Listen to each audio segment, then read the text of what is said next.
Hello दोस्तों, कैसे हैं आप सब। उम्मीद है आप सब बहुत अच्छे होंगे और आपकी पढ़ाई भी काफ़ी हद तक अच्छी चल रही होगी। तो जैसा कि आप सभी को पता है कि हम लोगों ने अकाउंटेंसी की जो बेसिकली क्लासेस हैं उनको स्टार्ट किया है और हम लोगों ने इससे पहले चैप्टर 1 के अंदर लगभग 10 से 12 लेक्चर्स ऑलरेडी कवर कर चुके हैं। चैप्टर 1 का ऑलमोस्ट जो आपका कंटेंट है वो कवर अप हो चुका है। चैप्टर 2 आपका जो एडमिशन ऑफ न्यू पार्टनर है उसको हमने स्टार्ट किया है और आज की क्लास का ये हमारा जो लेक्चर है वो लेक्चर नंबर आई थिंक 3 होगा। लेक्चर नंबर 3 के अंदर हम लोग ट्रीटमेंट ऑफ गुडविल को देखेंगे। इससे पहले हमने न्यू प्रॉफिट शेयरिंग रेशियो के 2 लेक्चर्स अपलोड किए हैं जिसमें हमने बेसिक कंसेप्ट और कुछ प्रैक्टिकल क्वेश्चंस को उसके अंदर सॉल्व किया था। तो आज का जो कंसेप्ट है वो बेसिकली ट्रीटमेंट ऑफ गुडविल का है, जो कि एडमिशन ऑफ न्यू पार्टनर के अंदर जो गुडविल का ट्रीटमेंट है वो अपने आप में एक बहुत ही इंपॉर्टेंट और बहुत ही ज्यादा महत्वपूर्ण है। तो उसी पर आज की क्लास के अंदर हम लोग बेसिकली बात करने वाले हैं। ठीक है, अगर आप पूरी क्लास को देखेंगे तो मेक श्योर आपको काफ़ी चीज़ें समझ आएंगी और आपके एग्जाम के लिए काफ़ी हेल्पफुल होने वाला है ये टॉपिक। तो चलिए फटाफट से आज की इस क्लास को स्टार्ट करते हैं। देखिए एक मिनट। तो सबसे पहले देखिए स्टार्ट करते हैं गुडविल को। देखिए गुडविल को अगर आप समझें तो गुडविल का जो थ्योरेटिकल एस्पेक्ट है, गुडविल का मतलब क्या होता है। गुडविल का मतलब होता है किसी भी ऑर्गेनाइजेशन की जो एक्स्ट्रा एवरेज अर्निंग एबिलिटी होती है, यानी किसी भी फर्म की जो एक्स्ट्रा एवरेज अर्निंग एबिलिटी है वही उसकी गुडविल होती है। गुडविल पे हम लोग एक और लेक्चर लेंगे जिसके अंदर हम आपको गुडविल कैलकुलेट करने के मेथड्स पढ़ाएंगे, जहां पे आपको बताया जाएगा कि average profit method, super profit method और कैपिटलाइजेशन मेथड्स होते हैं। तो वो तो एक अलग चैप्टर है, अलग टॉपिक है, वो उस पर हम लोग बात करेंगे। यहाँ हम गुडविल के ट्रीटमेंट की बात कर रहे हैं, इसलिए हम ज़्यादा थ्योरेटिकली नहीं जाएंगे, सिर्फ हम लोग इसका न्यूमेरिकल एस्पेक्ट जो है उसको समझने की कोशिश करेंगे। देखिए जब हम एडमिशन की बात करते हैं, जब हम लोग बात करते हैं किसकी, पार्टनरशिप चैप्टर के अंदर एडमिशन की, तो एडमिशन के समय गुडविल का एक महत्वपूर्ण रोल होता है। गुडविल का महत्वपूर्ण रोल होने के पीछे की वजह को सिर्फ पहले समझते हैं। देखिए मान लीजिए कि 2 पार्टनर ने मिलकर किसी बिजनेस को एस्टैब्लिश किया और वो बिजनेस एक अच्छी पोजीशन में है, अच्छी तरीके से चल रहा है। कुछ साल चलने के बाद, 3-4 साल चलने के बाद उसमें कोई एक नया पर्सन, मान लो मिस्टर सी उसमें ऐड होना चाहता है, उसमें आना चाहता है। तो अब मिस्टर ए और बी जिन्होंने बिजनेस को एस्टैब्लिश किया वो आखिर सी को क्यों पार्टनर बनाएंगे, क्योंकि जब रिस्क लेने की बारी आई तो रिस्क तो ए और बी ने लिया। अब सी तुरंत आगे बिजनेस में ऐड होगा और बिजनेस के अंदर जो प्रॉफिट अर्न होंगे उनका फायदा उठाएगा। तो समझदारी की बात तो यही है कि ए और बी को सी को एडमिट नहीं करना चाहिए, लेकिन उसके बावजूद भी सी को ए और बी जो है वो एडमिट कर लेंगे, लेकिन उसके बदले में वो एक अमाउंट लेंगे जिस अमाउंट को हम क्या बोलते हैं, गुडविल। यानी गुडविल का जो पैसा है वो न्यू पार्टनर को देना पड़ेगा और जो ओल्ड पार्टनर होंगे वो उस गुडविल के पैसे को डिस्ट्रीब्यूट करेंगे। और गुडविल का पैसा हमेशा जो डिस्ट्रीब्यूट होता है वो सैक्रिफाइसिंग रेशियो के अंदर डिस्ट्रीब्यूट होता है, ये बात ध्यान रखना। यानी the amount bring by new partner is always distribute between the old partners in sacrificing ratio. Sacrificing ratio के अंदर ही हमेशा गुडविल का पैसा डिस्ट्रीब्यूट होता है। ठीक है, ये बेसिक बातें हैं, सबको पता रहती हैं। अब इसमें जो ट्रीटमेंट की बात करें तो गुडविल के जो ट्रीटमेंट है वो 2 तरीके से हो सकता है। ये यूं कहें कि 2 तरीके के सवाल एग्जाम के अंदर बनते हैं, कंसेप्ट के अंदर दोनों चीजें समझनी है। सबसे पहले एक क्वेश्चन होता है जहां पर गुडविल का अमाउंट बुक्स में अपीयर नहीं होता है, तो उसको हम लोग हेडिंग यहां पर डालेंगे, goodwill not appears in books. Goodwill not appears in books of accounts, यानी जो आपने बुक्स ऑफ अकाउंट्स बना रखे हैं उसमें गुडविल का अमाउंट अपीयर नहीं है। इसका ये मतलब है कि जो आप क्वेश्चन कर रहे हैं, क्वेश्चन के अंदर जो आपके पास एक बैलेंस शीट दे रखी है उस बैलेंस शीट में गुडविल अपीयर नहीं है। एक इसके अंदर जो केस बनता है वो बनता है goodwill appears in the books, appears in the books. ये बात आपको शायद समझ में आ रही होगी। तो एक केस कहता है कि गुडविल का अमाउंट बुक्स में अपीयर नहीं है और एक केस कहता है कि गुडविल का अमाउंट बुक्स में अपीयर है। बुक्स का मतलब यहाँ पर क्या है, बुक्स का मतलब यहाँ पर बैलेंस शीट से है। बैलेंस शीट के अंदर गुडविल का अमाउंट जो होगा वो अपीयर नहीं होगा और एक केस में अपीयर होगा। ठीक है, इतनी बात स्पष्ट हो रही है। चलिए अब अगर स्पष्ट हो रही है तब हम इसको समझते हैं। जैसे अगर गुडविल का अमाउंट बुक्स में अपेयर नहीं है तो सिर्फ उसमें कौन सा अमाउंट दिया होगा, उस केस में इसमें जो अमाउंट आपका दिया होगा, यानी उस केस में जो अमाउंट आपका गिवन होगा वो कौन सा होगा, goodwill bring by new partner. Goodwill bring by new partner. New partner के द्वारा गुडविल का जो पैसा है वो लाया गया होगा, सिर्फ और सिर्फ यही वाली इंफॉर्मेशन आपकी गिवन होगी, ऊपर वाली इंफॉर्मेशन के हिसाब से गुडविल बैलेंस शीट में नहीं दी है। इस केस में अगर आप देखें, इस केस में क्या होगा, इस केस में आपकी जो गुडविल होगी, goodwill in balance sheet, balance sheet में किस तरफ दे रखी होगी, डेफिनेटली एसेट में ही होगी। इसके अलावा दूसरी क्या चीज होगी, दूसरी होगी goodwill bring by new partner. New partner के द्वारा भी गुडविल का पैसा लाया जाएगा। यहाँ तक बात क्लियर है। देखिए इस पर हम लोग क्वेश्चंस भी करेंगे। अगर आप देखें तो मैंने यहाँ पे बहुत सारे क्वेश्चंस सेलेक्ट किए हैं, इनको हम अभी डिस्कस करेंगे, लेकिन पहले कंसेप्चुअली इसको समझ लिया जाए कि इसका कंसेप्ट क्या कहता है, कैसे दिमाग में आपको चीजों को बैठाना है, उसके बाद हम लोग इसके क्वेश्चंस पे बात करेंगे। तो पहला केस कहता है कि goodwill does not bring in the books, यानी कि सिर्फ और सिर्फ जो नया पार्टनर है वो गुडविल दी होगी, दूसरे वाले में दोनों गुडविल दी होगी। तो जो नया वाला पार्टनर है अगर ये वाली गुडविल दे रखी होगी तो इसके अंदर भी जो केसेस बनते हैं वो कितने केसेस बनते हैं, 3। यानी इसमें जो पॉसिबिलिटीज बन सकती हैं वो 3 पॉसिबिलिटीज बन सकती हैं। तो कौन कौन सी 3 पॉसिबिलिटीज होती हैं उनको हम समझते हैं जरा। तो इसकी पहली पॉसिबिलिटी हो सकती है कि गुडविल जो अमाउंट है, यानी गुडविल अमाउंट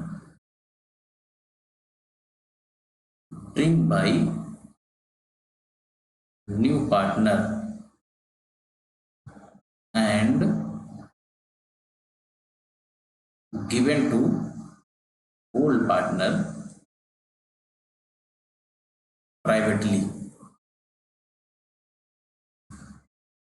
यानी नए पार्टनर के द्वारा गुडविल का पैसा लाया गया, ओल्ड पार्टनर को दिया गया, वो भी प्राइवेटली दिया गया। एक तो ये सिचुएशन बनती है। आमतौर पे एग्जाम में ये वाला सिचुएशन आपको रेयरली देखने को मिलता है, लेकिन आजकल एग्जाम के अंदर कुछ भी आ सकता है, इसलिए जाने रहिए दोनों चीजों को।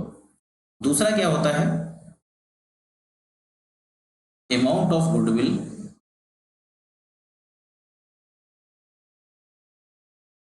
Bring by new partner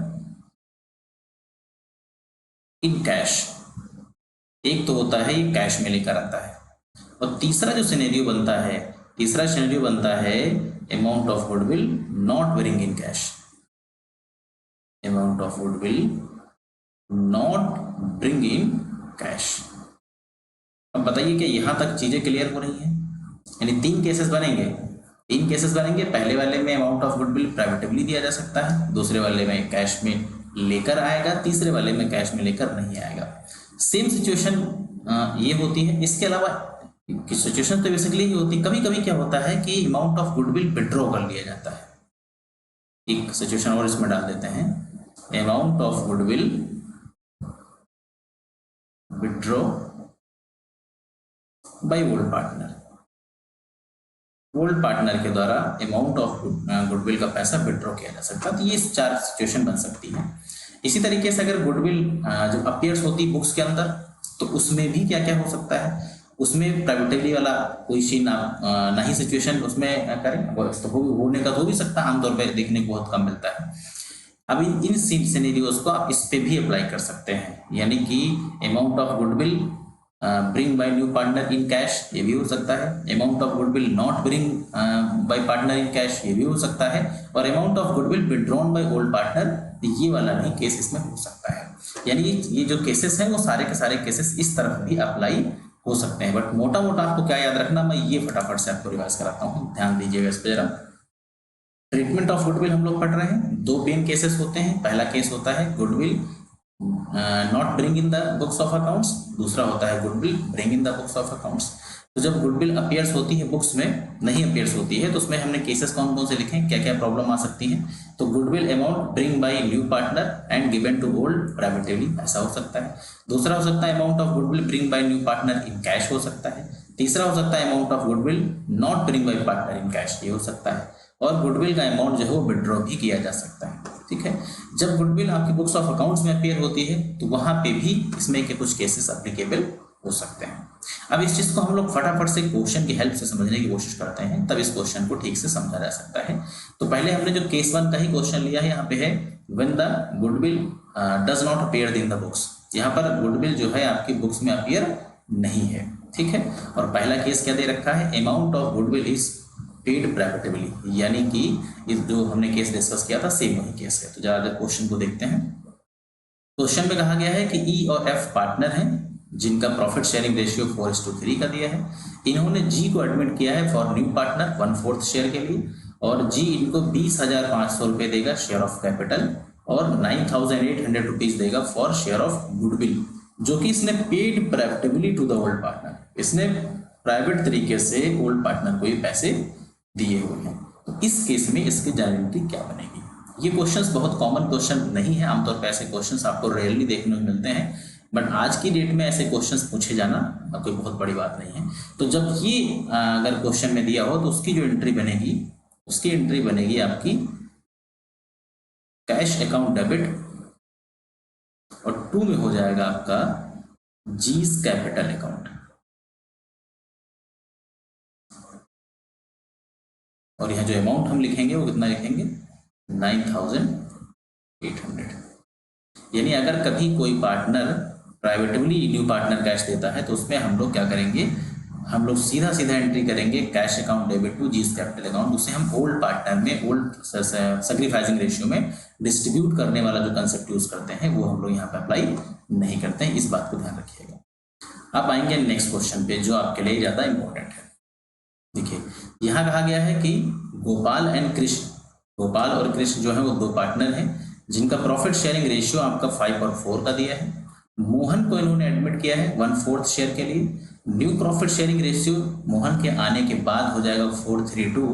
Mohan 22,000 रुपये फॉर कैपिटल और 8,000 रुपीज फॉर गुडविल लेकर आएगा।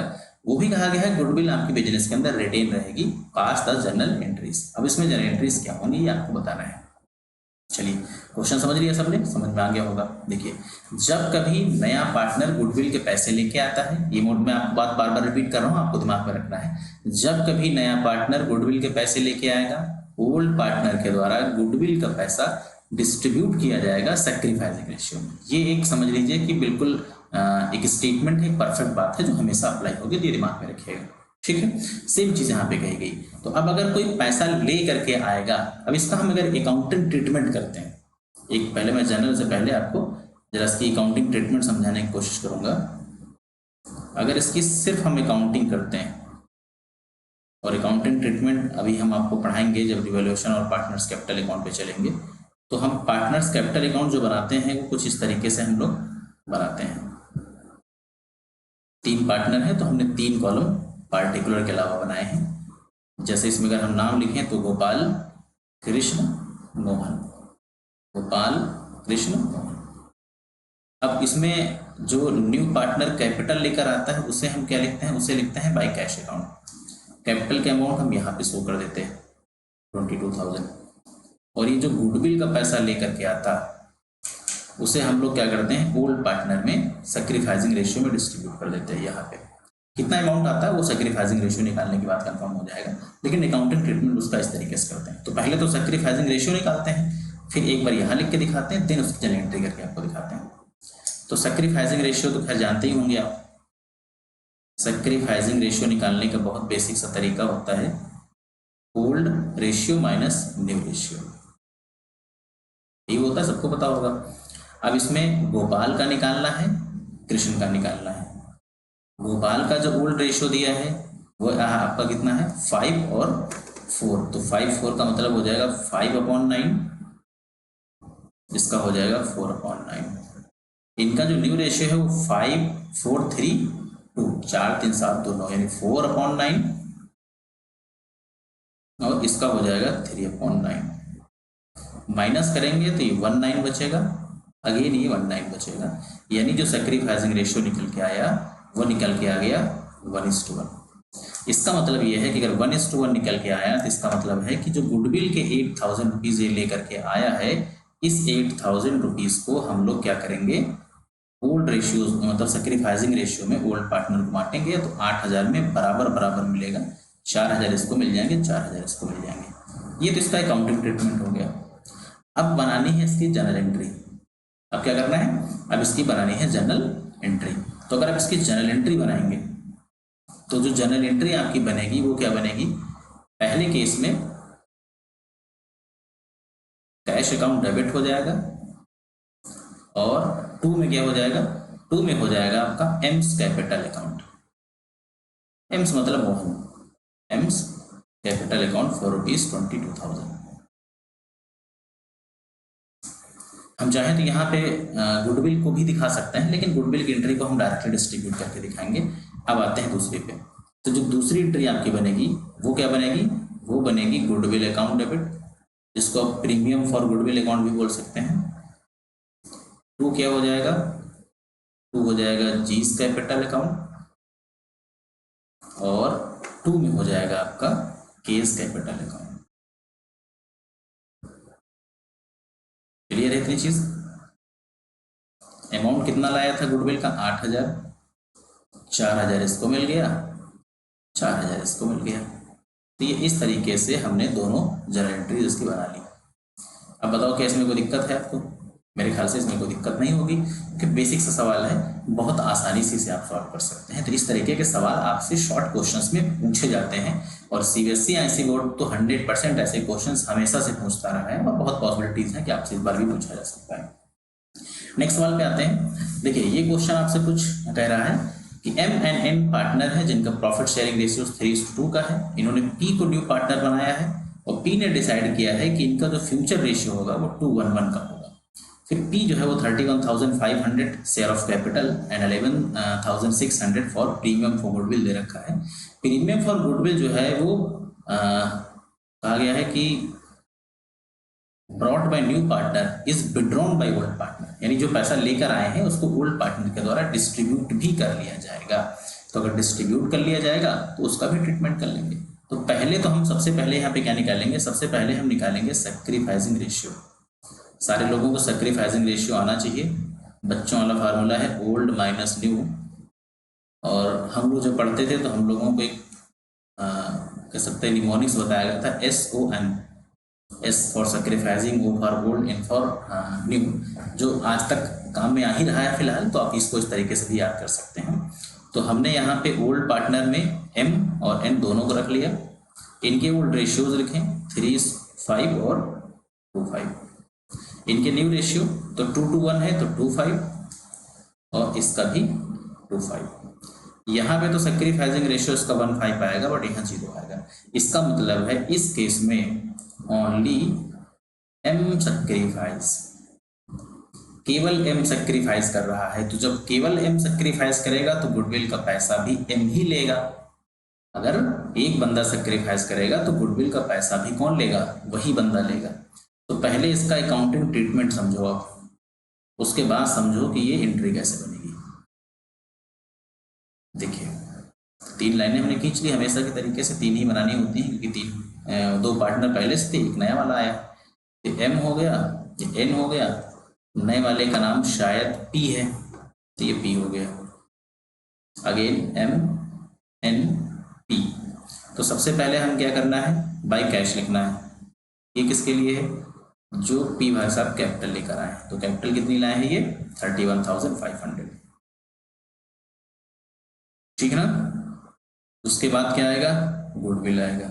गुडविल कौन लेके आया है, P लेके आए हैं। कितना, 11,600। किसको मिलेगी, सिर्फ M को मिलेगी। क्यों, क्योंकि M सैक्रिफाइस कर रहे हैं, N ने कोई सैक्रिफाइस नहीं किया। अब बात आई विड्रॉ करने की, तो विड्रॉ करेंगे तो ये पैसा इस तरफ निकालेंगे टू कैश अकाउंट। अब चूंकि मिला M को है तो जाहिर है M ही निकालेंगे, बाकी कोई निकालेगा नहीं। ये इसका अकाउंटिंग ट्रीटमेंट हो गया। अब जब अकाउंटिंग ट्रीटमेंट हो गया है तो फिर आप इसका जनरल एंट्री भी इसकी बना सकते हैं, क्योंकि अकाउंटिंग के बाद जनरल बनाना इसमें कोई बहुत ज़्यादा दिक्कत वाली बात फिलहाल है नहीं। चलिए देखिए, सबसे पहले क्या करेंगे, सबसे पहले एंट्री बनाएंगे आप cash account debit.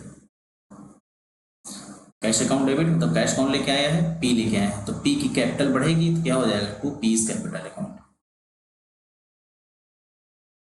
2P's capital account. एक बात फिर मैं याद दिला दूं आपको, हमने आपको इससे पहले वाले लेक्चर में जर्नल एंट्री के बारे में कुछ बातें बताई थी कि जब कभी जर्नल एंट्री बनाते हैं तो एक रूल मैं आपको बता रहा हूँ, उसे ध्यान रखिएगा। लाइबिलिटी का एक बेसिक रूल है, लाइबिलिटी प्लस होगी तो क्रेडिट में, माइनस होगी तो डेबिट में।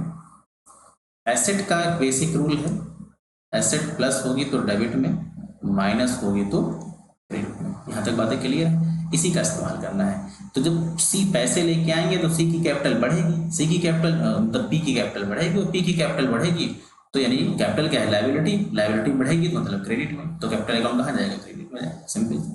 अब गुडविल की बात करेंगे तो गुडविल का पैसा ले करके तो कौन आए हैं, पी, मिला किसको, एम को, तो goodwill account debit to M's capital. यहाँ पे कितना हो जाएगा, 11,600 लेके आए थे, पूरा पूरा एम को मिल जाएगा पैसा। अब इनको पैसा निकालना भी है, तो निकालना है तो सिंपल सी बात है, जब निकालेंगे ये पैसा तो इनकी कैपिटल अकाउंट क्या होगी, इनकी कैपिटल अकाउंट हो जाएगी कम, और कैपिटल अकाउंट मतलब लायबिलिटी, लायबिलिटी कम होगी तो डेबिट में, तो ये हो जाएगा एम्स कैपिटल अकाउंट डेबिट, और 2 में कौन आ जाएगा, 2 में आ जाएगा आपका कैश अकाउंट, कितना 11,600। ये सवाल भी आप बहुत इजीली देखिए कर ले, इसमें कोई दिक्कत वाली बात फिलहाल नहीं थी। जो जो बातें बताई गई सिर्फ उनका ध्यान रखना है, वैसे ही करना, जल्दबाजी नहीं करनी है, क्योंकि ये कोई शॉर्ट वीडियोस तो है नहीं, इंटरटेनमेंट के लिए बनाए गए हैं, पूरा डिटेल में देखना है, जरूरत पड़े तो दोबारा फिर से इसको आप रिव्यू करके देखें, तब जाके क्लियर होगा। नेक्स्ट क्वेश्चन पे आ जाते हैं। नेक्स्ट क्वेश्चन जो है आपका, नेक्स्ट क्वेश्चन अगर हम देखें तो हमारे पास अभी 3 क्वेश्चंस हैं। तो अगर ये 3 क्वेश्चंस हैं तो इन क्वेश्चंस को अब हम नेक्स्ट क्लास के अंदर डिस्कस करेंगे, क्योंकि क्लास बहुत लंबी हो जाएगी और हम चाहते हैं कि लंबी क्लास ना हो, क्लास आपकी जो है वो उस तरीके की हो जो आपके लिए कंसेप्चुअल हो और जिसका इस्तेमाल करके आप इजीली चीज़ों को समझ सकें। तो आज की क्लास में मुझे लग रहा है जो हमने डिस्कस किया वो आपके लिए काफ़ी हेल्पफुल रहा होगा।